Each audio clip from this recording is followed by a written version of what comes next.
guys, welcome back to our channel 1-2-Step. In this video, I'm going to be teaching you guys on how you can change your name in your Flybuys account. So first of all, you need to be signed in to your Flybuys account, and then you can see this option over here. So just tap on it and tap on the first option, My Account, right above Activity History. Tap on it, and now you can see this option right beside account called My Profile in the middle of Activity and Account. Tap on it, and finally you can see the profile details over here. You can see name right here, and to edit the name you just need to tap on Edit Details. So tap on it, and now you can finally change your name. Type in your name to anything you want, and you can change your name.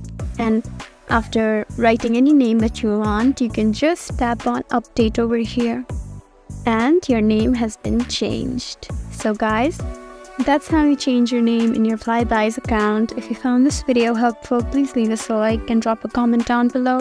If you want more videos like these, then please subscribe to our channel. We'll see you again next time. Thank you for watching.